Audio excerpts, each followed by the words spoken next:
What's up, YouTube? Today I want to talk about how to prevent more issues like the Colorado shooting and the horrific tragedy that happened. So a lot of times these atrocities happen, there are many warning signs before they happen. So first of all, how can we help our communities and prevent more issues like this? Now, first of all, each and every one of you are American citizens. Maybe you're not American, maybe you're British, maybe you're Iranian, maybe you're Chinese, maybe you're from another country. But if you believe that something is going to happen, you have to report suspicious activity. Now, I know you see Crime Stoppers and police cars. You're probably thinking, I'm not going to take the time or it won't make a difference. But first of all, how are we going to detect this? Well, a lot of times what we have are warning signs. And now in a lot of these behaviors, you will see people that start to show that they are slipping.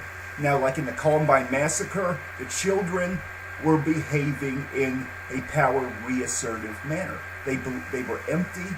They felt bullied, but they acted out, hiding behind weapons to feel better about themselves, and decided to take out an atrocity as an anniversary of Hitler's birthday. Now in Colorado, there were certain warning signs that he was slipping in college. And mental illness is a very poorly understood subject in society. But here are some issues and warning signs we have to pay attention to. If somebody is having trouble sleeping, and they have trouble eating and changes in their behavior, they suddenly have recurring thoughts of suicide and death and negative stuff. If you see sharp changes in somebody's behavior and all of a sudden they don't seem rational.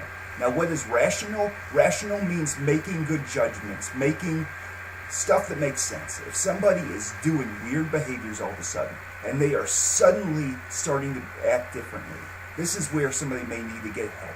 Now, in this situation, it could have been prevented if the person was taken to a psychiatrist. But, in a lot of situations, people would say, well, it's not right to force people into a hospital if they are, against their will, or that it would violate civil liberties. And what you need to do is profile the situation. Now, if you believe that somebody is suddenly changing or plotting any kind of thing, now, I don't care if you're a drug dealer, gun dealer, or what. It's your job to protect society, because you know what, that could be your family, it could be your friend's family. If you see somebody get injured in an atrocity like that, it destroys their family. And when their family is destroyed, it destroys a community. And then, people can have chronic depression, have trouble absorbing information, trouble holding a job, and it affects society. And this leads an impact. And so this is a very important subject. Now, this is also a few other ideas. Gun shop owners need to be very good friends with law enforcement. If they believe that somebody is coming to their gun shop for all the wrong reasons, and they see certain psychological cues that somebody is planning something. They may see a guy going in there to get an Uzi, a Tech 9, a Mac 10, an AK, all these weird guns that, it just doesn't make sense, and they're trying to say a story. What you got to do is learn the art of interrogation. Let them talk till they dig themselves into a hole. Let the police know if you think there is something suspicious, because you are just as much of a criminal if you allow these kinds of things to happen, especially if your friend is going to do something and you don't do anything about it. See, this is where, like if you are in college or you are in the work or wherever you are, if you know somebody that has something going on and you think they're planning something, you got to talk to them. And if you know they're planning something, you better get them to a hospital. Say, hey, we're going to, if they are using lots of drugs, say, hey, man, I'm going to get some more weed. Dude, let's go. And then just totally take them to a hospital and say, okay, I'm concerned about this guy. I think something's going on. This is where, in these kinds of situations, if people get the help they need before they become hyper-irrational, when they have a chemical imbalance in their head, and they do not get a hold of dangerous weapons that they are using for all the wrong reasons, a lot of these would be prevented.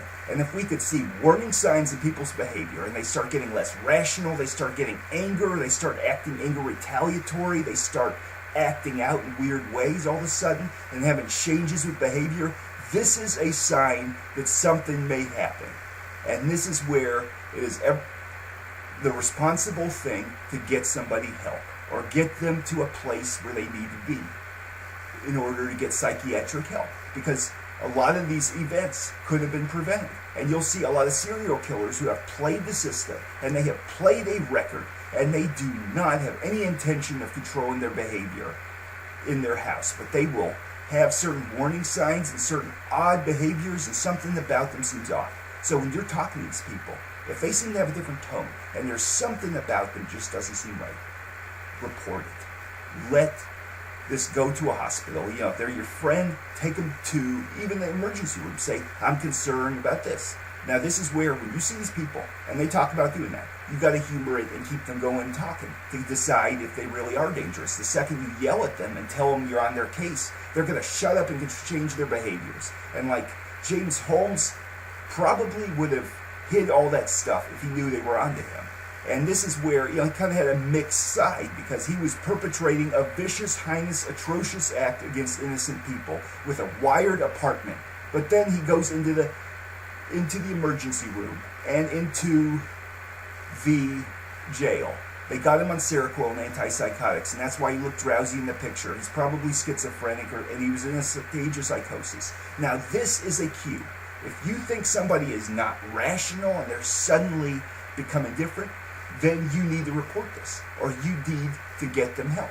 And you need to talk to them calmly and say, what's going on? You okay? Like if you're in a situation and you're at a restaurant or a store or wherever and someone's flying off the handle, you kind of take them aside. You got to talk in a calm tone. If you yell at these people, it'll just escalate the situation. We want to de-escalate the situation and hold the peace. So, this is just ideas, and basically you've got to report suspicious activity. And there has to be communication between law enforcement and gun shops. And even if you're a gun dealer, if you think a guy's getting a damn AK from you, and he's got some weird purpose, and there's something odd about him, I know you guys know profiling. I know you guys can see somebody and tell if they look dangerous or not, what they're going to use, because I know you read people well. So I want you to go ahead, report to Crime Stoppers. Let them know if you think someone's suspicious. If they go in for a gun, say, I don't have any, but then turn around and report it and say, I'm concerned, maybe you ought to investigate this person. Because it's very important to prevent more issues like this. So, thanks for watching.